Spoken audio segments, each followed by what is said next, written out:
When man becomes disenchanted with just making a living, when he turns to greed, it kills him every time. 3 weeks before the show was due to be taped, I called up Dion.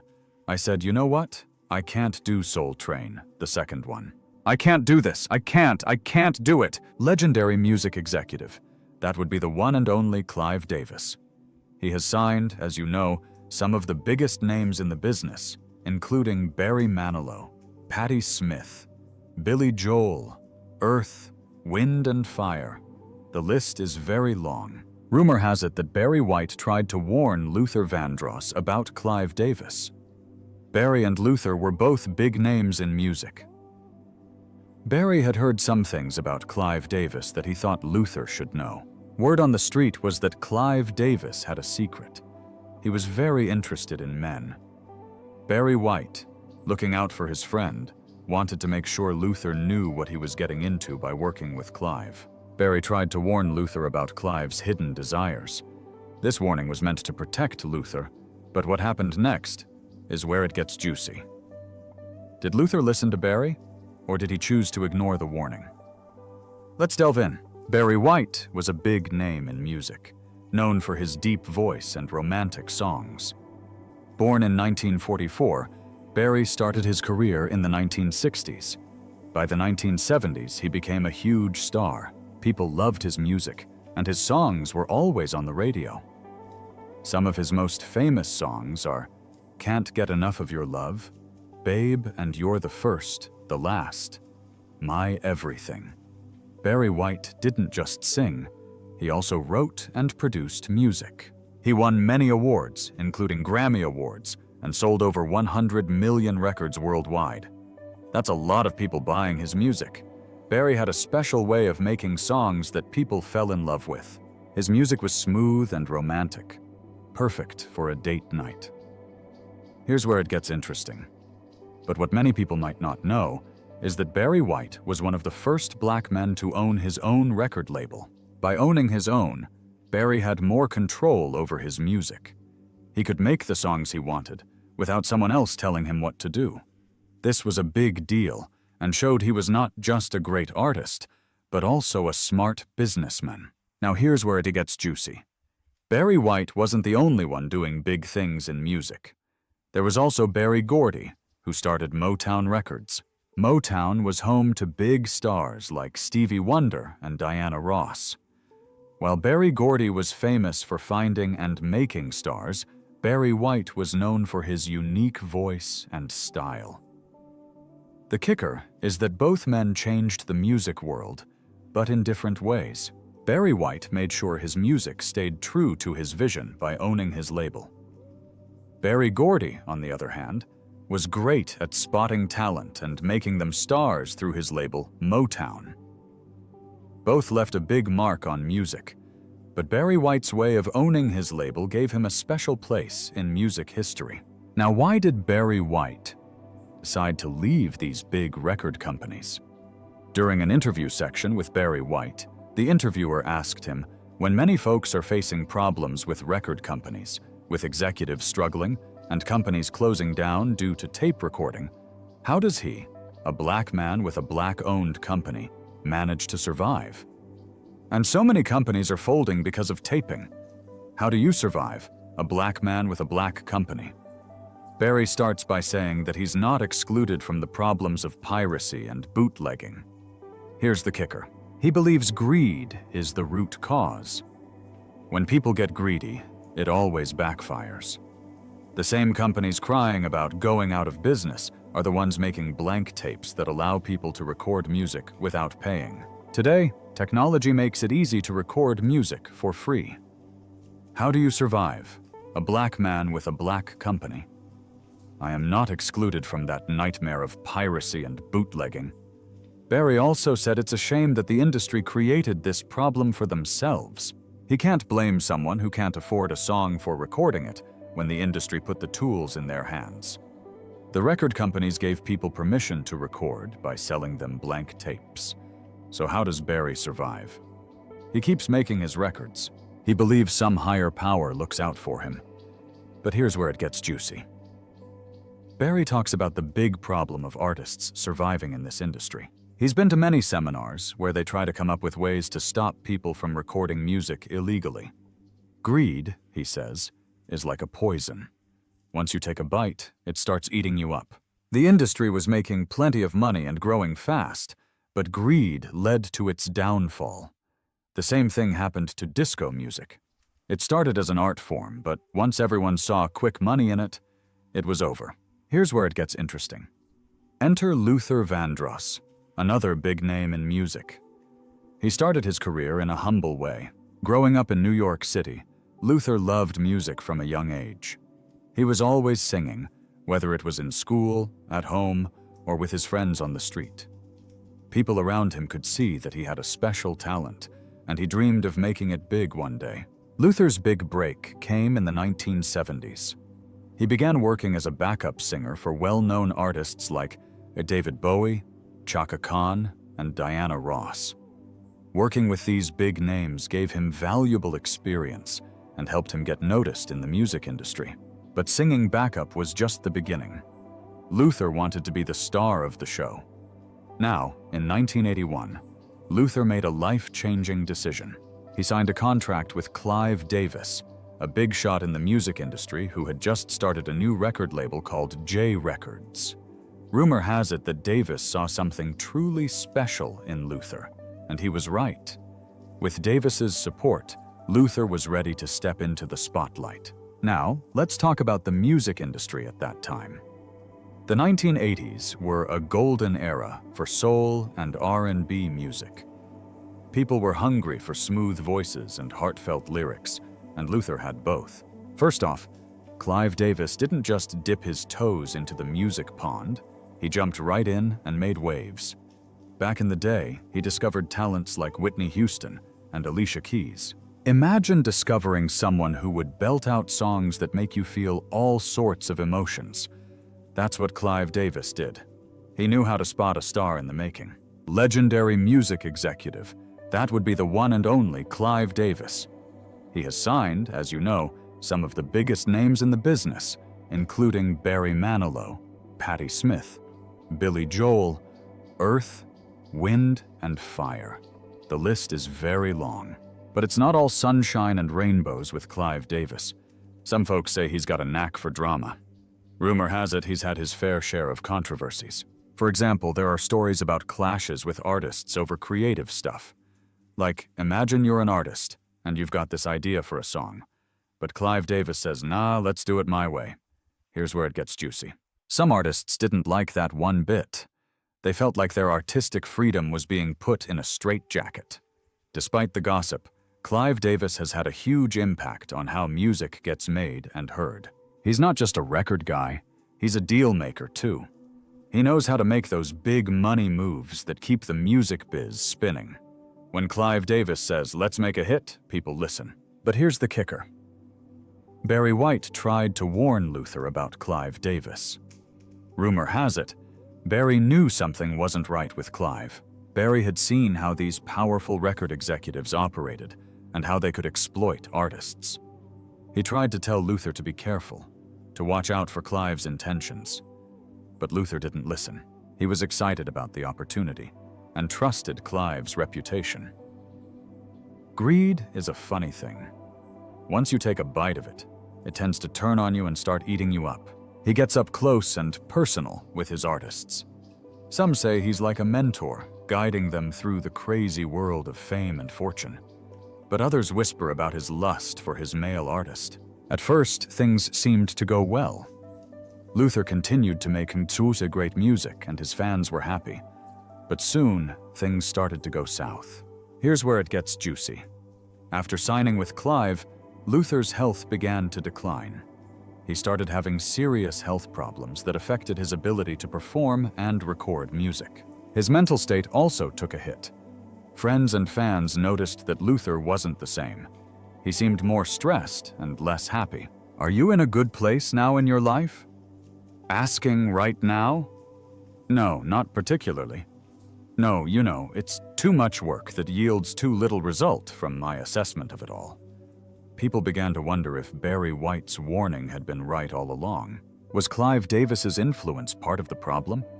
Had the pressures and demands of working with Clive taken a toll on Luther? It's hard to say for sure, but the timing made many people suspicious. The Soul Train Music Awards that kicked off in 1987, created by Don Cornelius. The next year, Don planned to have Dion and Luther host the show. But just 3 weeks before the event, Luther started feeling uneasy about it. He called up Dion and told her he couldn't do it. Luther felt terrible about his weight gain. He didn't want to step on stage looking different from the previous year. 3 weeks before the show was due to be taped, I called up Dion. I said, "You know what? I can't do Soul Train, the second one. I can't do this. I can't do it," Luther explained. "I look like the Goodyear blimp." Dion tried to cheer him up, telling him that people loved him for his music and talent, not his size. But Luther was too embarrassed to change his mind. He was worried about how people would react when the curtain opened, revealing him 90 pounds heavier. And I said, "Are you sick?" "No, I just can't be seen right now." So I went by his home. Luther's weight had been a big issue for him. He had been a yo-yo dieter, losing and gaining over 100 pounds multiple times. This constant battle with his weight made him very self-conscious. Despite his friends and fans loving him for his music, Luther struggled with how he saw himself. Here is where it gets juicy. Luther's friend, Whitney Houston, tried to help him too. She told him that his weight didn't matter because his voice and his passion for music were what really touched people. But Luther was determined to look a certain way. He even pointed out a waiter, saying he wanted to be as slim as him. This pressure might have also affected his mental health. Many think that the demands of his career and trying to stay on top took a toll on him. Here is where it gets juicy.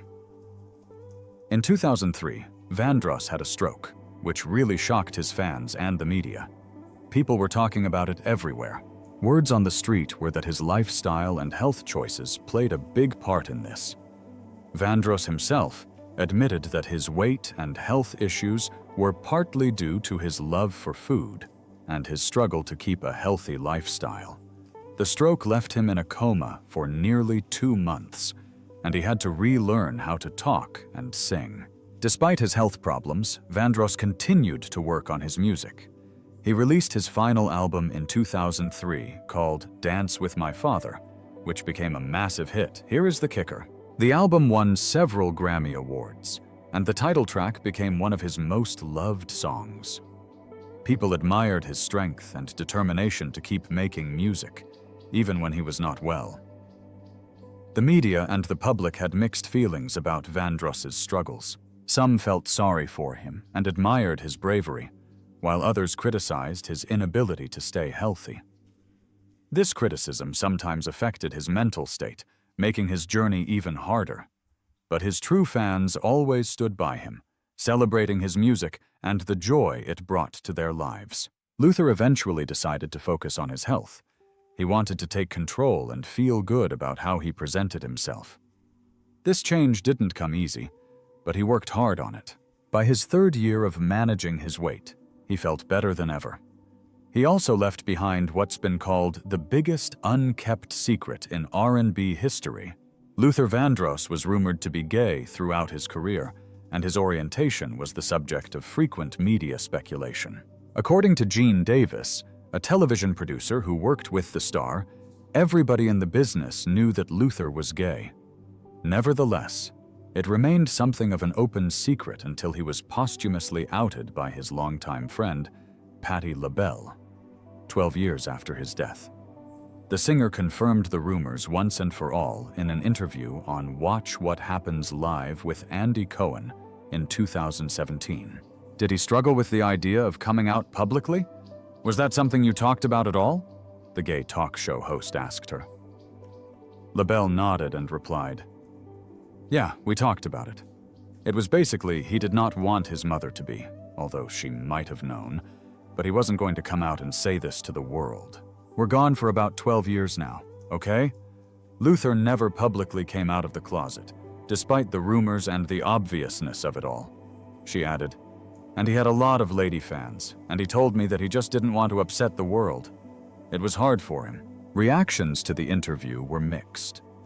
It certainly wasn't the revelation of the century, as it simply confirmed what many people already knew. The star's mother, Mary Ida Vandross, was not alive to hear it, as she'd already passed away in 2008. Yet some still felt it wasn't Patti LaBelle's place to break the news. Vandross was born in 1951, long before LGBT+ people were widely accepted. And to be both black and gay was even more radical at the time. One can only imagine the anxiety Luther Vandross must have felt to even fathom the idea of being an out gay black man at the height of his musical career in the 80s, wrote the Griot's Garin Keith Gaynor. Luther was a S symbol, and in the world of R&B, which was also deeply rooted in the African American church and black experience at large, his S symbols would have certainly sent shockwaves through the community. Even if he wanted to, there was no historical context for Vandross to feel secure in knowing that he would have still been loved for his talents, despite the community's homophobia and deep obsession with toxic masculinity. Unfortunately, we'll never know Vandross's thoughts on the matter, but it may have been something of a comfort for him to know he'd still have his family's support, even after his sexuality became public knowledge. On April 16, 2003, he had a severe stroke at his home in New York City and was in a coma for nearly 2 months. The stroke affected his ability to speak and sing and caused him to require a wheelchair. He later regained the ability to walk. Vandross died on July 1, 2005, at the JFK Medical Center in Edison, New Jersey, at the age of 54 due to complications of a stroke. Vandross's funeral was held at Riverside Church in New York City on July 8, 2005. Aretha Franklin, Patti LaBelle, Stevie Wonder, Dionne Warwick, and Cissy Houston were among the speakers and singers at the service. Vandross was entombed at the George Washington Memorial Park in Paramus, New Jersey. Possessing a tenor vocal range, Vandross was commonly referred to as the Velvet Voice and was sometimes called the best voice of a generation. He was also regarded as the Pavarotti of pop by many critics. Vandross has been cited as an inspiration on a number of other artists, including 112, Boyz II Men, D'Angelo, Hootie and the Blowfish, Jayheim, John Legend, Mint Condition, Ne-Yo, Ruben Studdard, and Usher. Stockley Williams, the lead singer of Mint Condition, has said that he has studied Luther for such a long time because he was the epitome of perfect tone. On his influence, John Legend has said, "All us people making slow jams now, we was inspired by the slow jams Luther Vandross was making." In 2008, Vandross was ranked number 54 on Rolling Stone magazine's list of 100 greatest singers of all time. Mariah Carey stated in several interviews that standing next to Vandross while recording their duet Endless Love was intimidating. In 2010, NPR included Vandross in its 50 Greatest Voices in Recorded History, saying Vandross represents the platinum standard for R&B song stylings. The announcement was made on NPR's All Things Considered on November 29, 2010. In 1999, Whitney Houston sang Vandross's So Amazing as a tribute to Vandross as he sat in the audience during the Soul Train Awards. Johnny Gill, El DeBarge, and Kenny Lattimore provided background vocals. On July 27, 2004, GRP Records released a smooth jazz various artists tribute album, Forever, For Always, for Luther, including 10 popular songs written by Vandross. The album featured vocal arrangements by Luther and was produced by Rex Rideout and Bud Harner. Rideout had co-authored songs, contributed arrangements, and played keyboards on Vandross's final 3 albums. The tribute album was mixed by Ray Bardani, who recorded and mixed most of Luther's music over the years. It featured an ensemble of smooth jazz performers, many of whom had previously worked with Vandross. On September 20th, 2005, the album So Amazing, an all-star tribute to Luther Vandross, was released.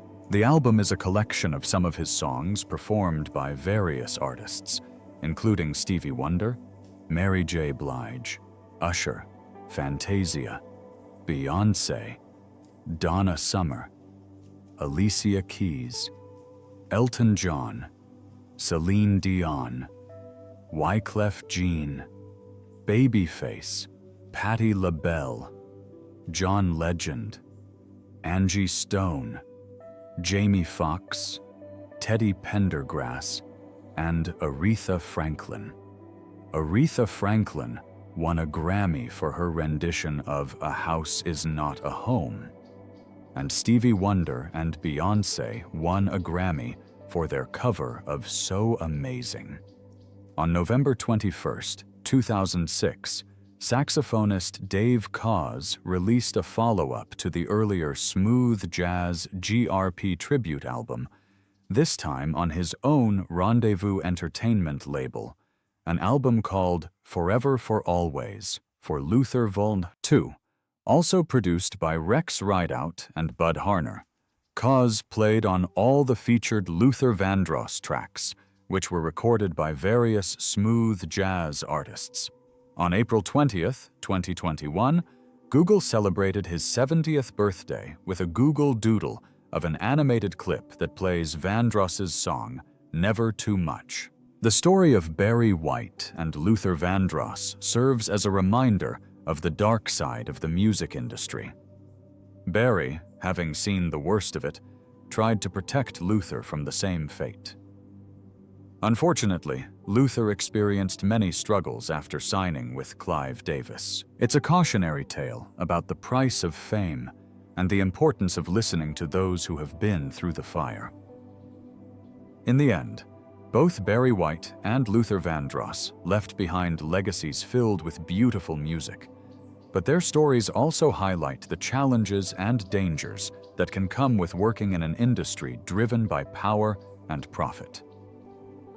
Barry's decision to leave the big labels was his way of taking control of his own destiny, while Luther's experience shows how difficult it can be to navigate the pressures of fame and powerful industry figures. So, when you hear the smooth, soulful voices of Barry White and Luther Vandross, remember the struggles they faced behind the scenes. Their music continues to inspire, but their stories remind us to be cautious of who we trust and to heed the warnings of those who have been there before.